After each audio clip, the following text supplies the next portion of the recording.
This is fictional story to bring faith in heart. The studio lights were low that evening, not because the cameras demanded it, but because Joe had asked. "Let's keep it simple today," he told the crew. "No distractions, just real talk." Elon agreed with a small nod, his fingers resting loosely on the arm of the chair, his mind clearly somewhere far away, somewhere beyond Mars even. But tonight wasn't about technology, or rockets, or Neuralink. Joe could feel it before a word was spoken. Something unspoken was stirring in the space between them. The first 20 minutes were easy, like old times. Banter about AI, laughter about past interviews, a few sarcastic jabs at the media. But there was something in Joe's eyes that never quite relaxed. Elon noticed. Of course he did. "You good, Joe?" he finally asked, his voice soft, more human than usual. Joe looked down for a moment, then smiled, but not his usual grin. This smile was thin, tired. "Yeah, I'm good," Joe said, then paused. "But I've been thinking about something a lot lately." Elon waited. "I'm not afraid of dying," Joe said suddenly, as if the words had been sitting heavy in his chest for weeks.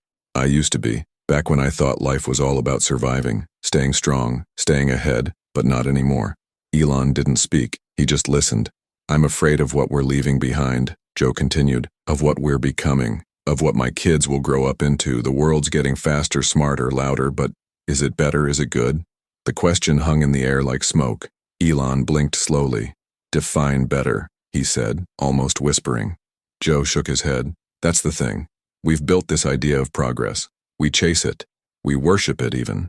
But it feels hollow sometimes, doesn't it? Like we're building taller buildings on crumbling foundations." Elon's eyes dropped. For a moment, the world's most ambitious mind looked like a boy who just wanted to sit in silence. "You ever wonder," Joe said, voice lower now, "if we're just decorating the ruins of something sacred we forgot?" The question didn't need an answer, it just needed space. And Elon gave it that. "I do," Elon finally said, "more than I want to admit." Joe's eyes met his. "Then why do you keep building?" Elon exhaled through his nose. "Because if I stop, I don't know what's left. If we don't build, then what? Sit still and watch it all decay?" Joe nodded. "I get that, but maybe we've confused movement with meaning. Maybe stillness is where the answers are." Silence. Elon looked away, eyes searching some corner of the ceiling. He didn't speak for a long time. Then he said something Joe didn't expect.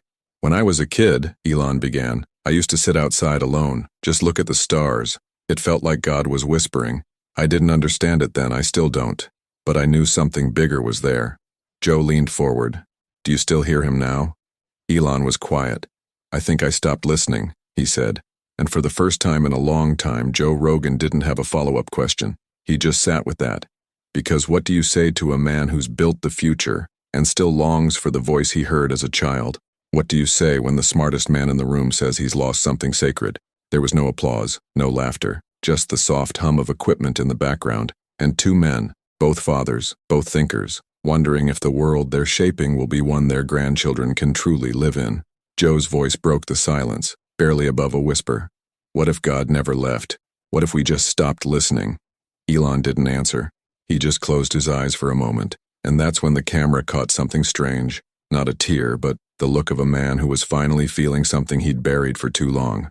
The room felt too quiet for two giants, but maybe that's what it takes, for something holy to speak again. The silence after Joe's last question wasn't empty, it was full, thick even, like the air itself had started listening.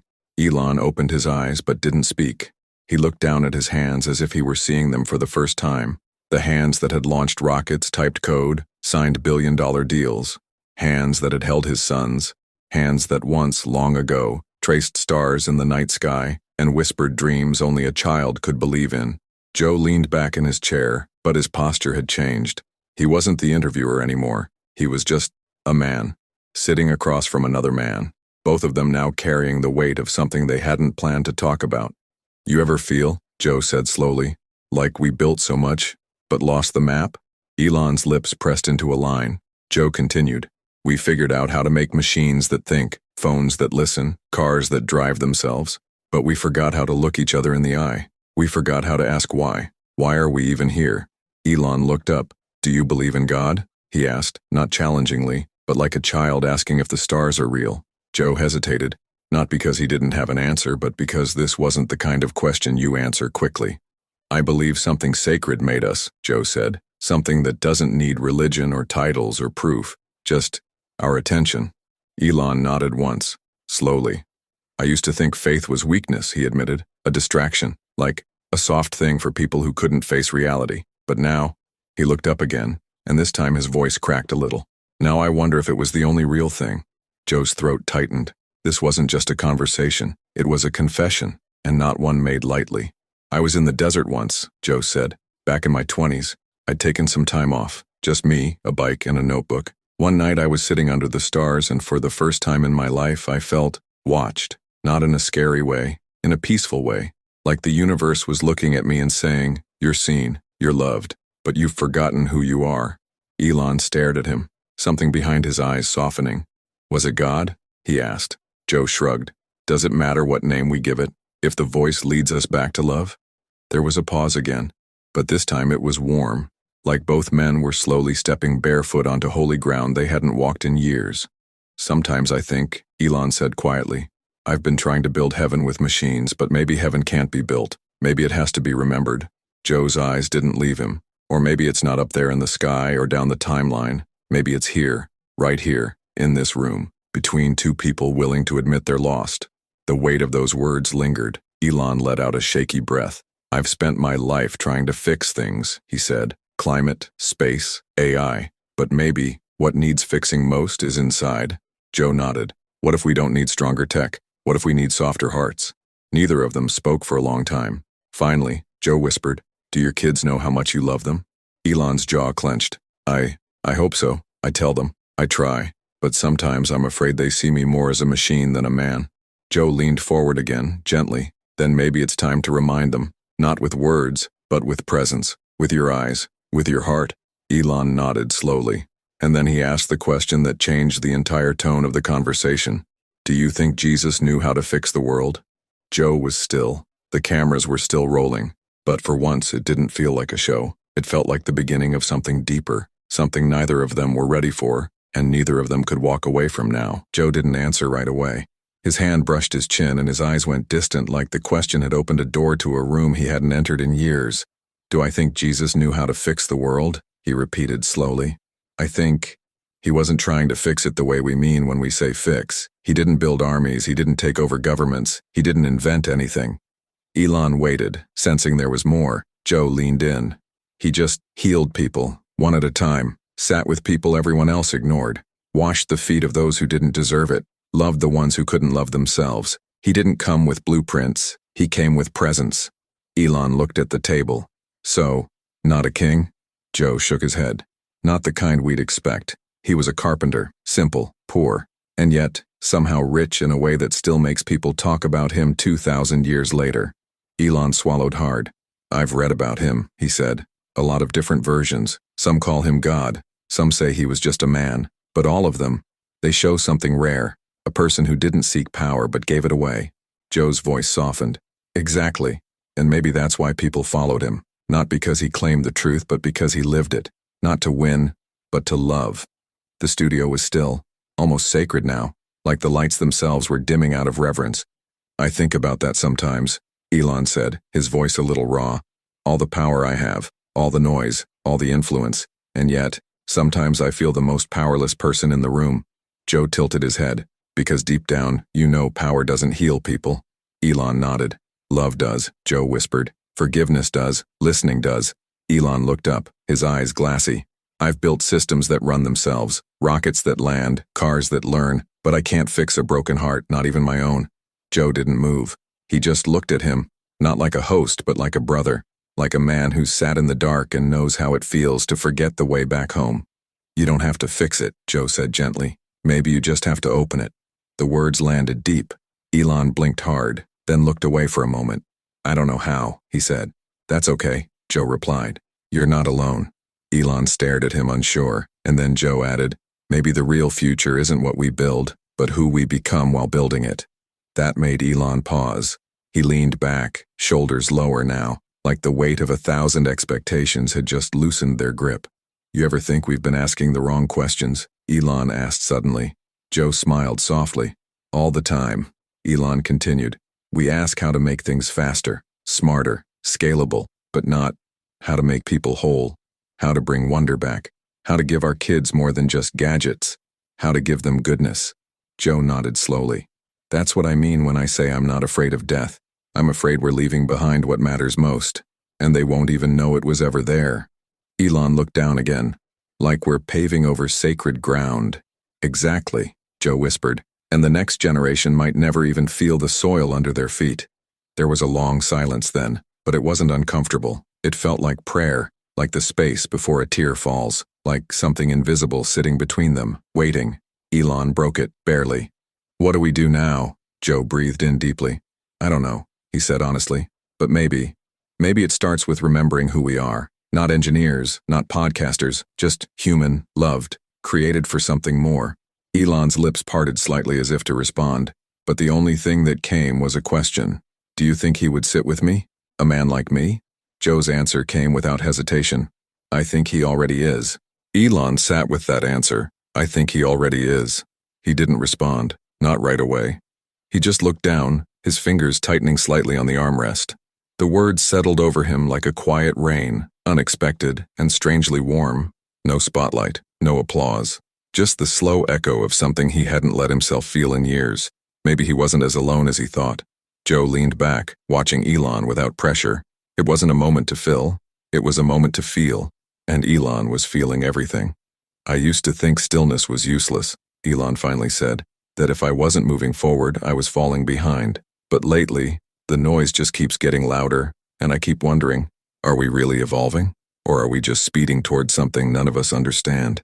Joe nodded slowly. Sometimes I walk through a store and I look at people's faces. Everyone's connected to something, but not each other. Their eyes are tired. Their hearts are somewhere else. It's like the world keeps spinning, but something's missing. Elon looked up. The soul. That word hung in the air, untouched, unchallenged, and heavy with truth. Joe smiled faintly. Yeah, the soul. And no matter how many upgrades we make, you can't download one of those. Elon exhaled. I tried to calculate happiness once, years ago. Thought maybe it had something to do with efficiency or achievement, but I couldn't figure it out. Because it's not something you measure, Joe said softly. It's something you give, something you receive, usually in quiet moments, when someone forgives you, or when a kid hugs you and doesn't want anything but to be near your heart. Elon stared ahead, silent. Then Joe leaned in. Do you ever pray? Elon paused. The question seemed to catch him off guard, not because he didn't have an answer, but because no one had asked him that in a long, long time. I used to, he said quietly. When I was little, before life got complicated, I'd close my eyes and talk to something I couldn't see. I didn't know what to call it. God, the universe, just something. I asked it to make my mom smile again. I asked it to protect my brother while he slept. Joe swallowed. And now? He asked gently. Elon looked away. Now I just ask questions, but I don't always wait for answers. Joe nodded with understanding. Maybe the answers still come, just not in the way we expect. The room felt sacred again, not because of anything religious, but because two men were sharing something holy, their longing. Elon shifted in his seat. Do you think it's too late? For what? Joe asked. To go back, Elon said. To remember, to feel, to rebuild something real, not with machines, but with meaning. Joe looked at him for a long moment.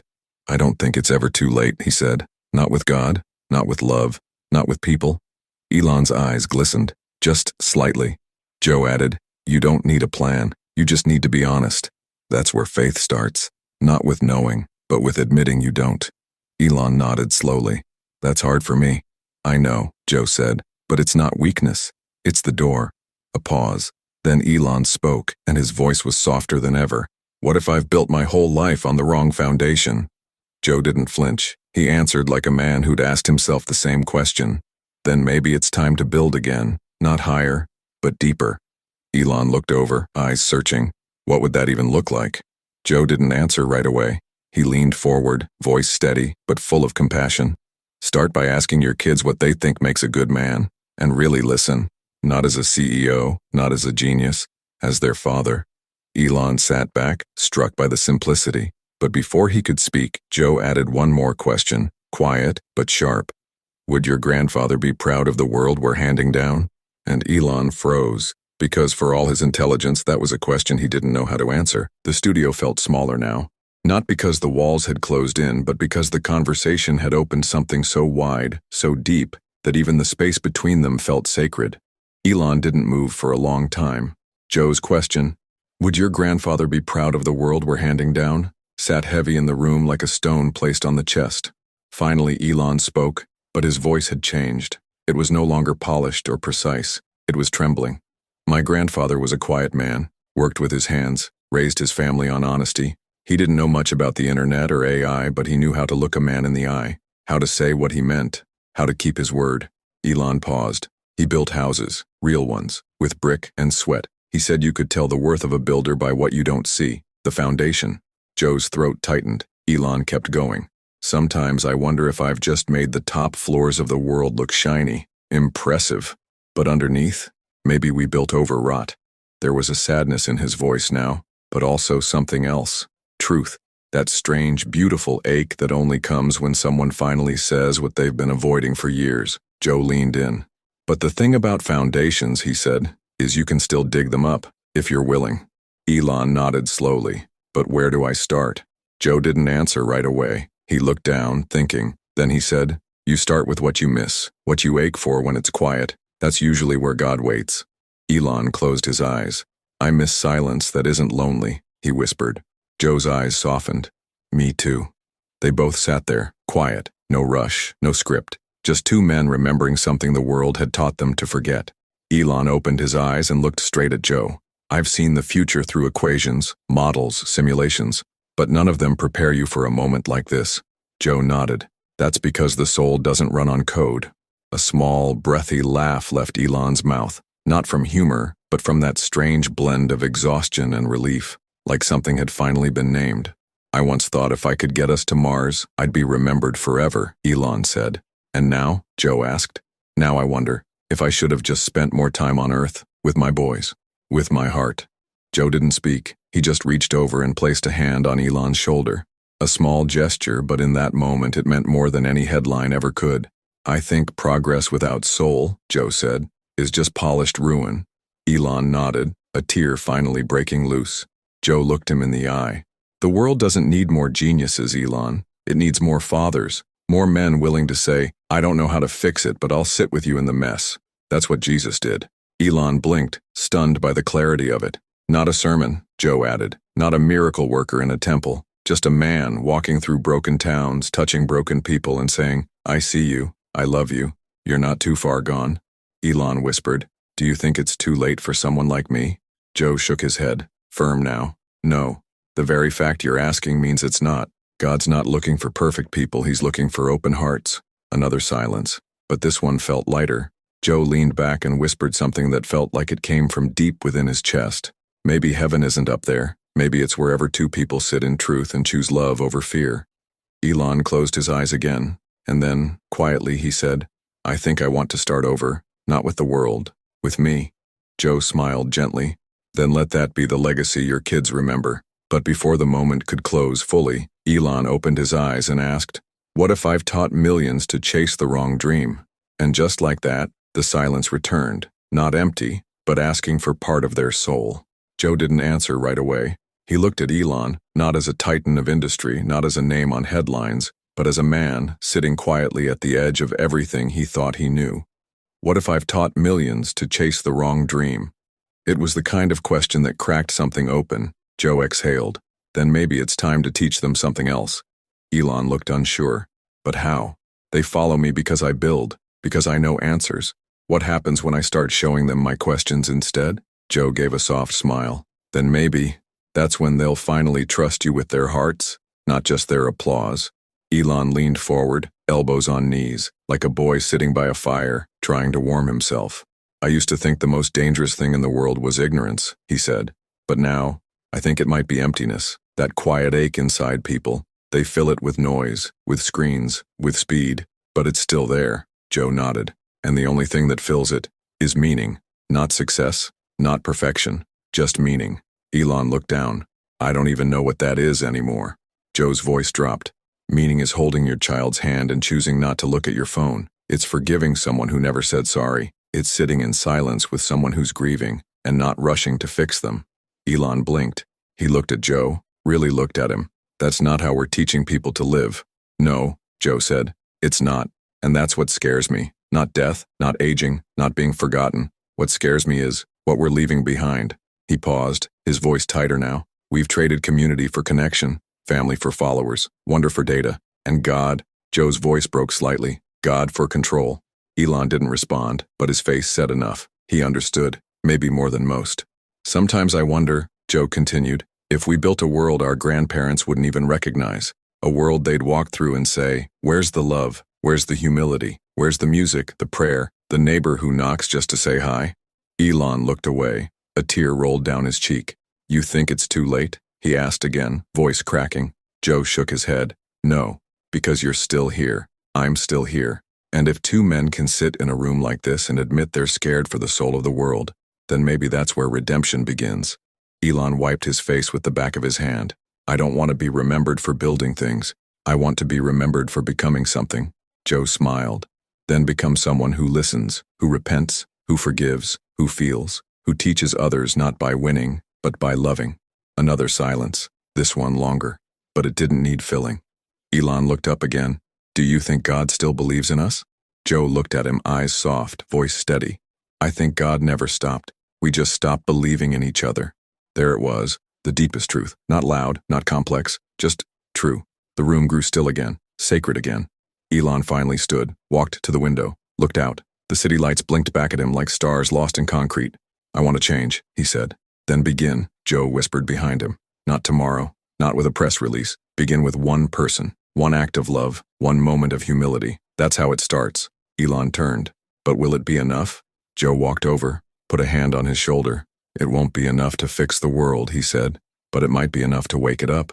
They stood there in silence, no longer host and guest, just two men with bruised hearts and open hands. Outside the world kept spinning, but inside something sacred had been restored, and maybe, just maybe, that was the beginning of a better world. One not built on fear or pride or polished ruin, but on love, on faith, and on the question that still echoed in both their hearts. Is the world we're building one we'd want our grandparents to see?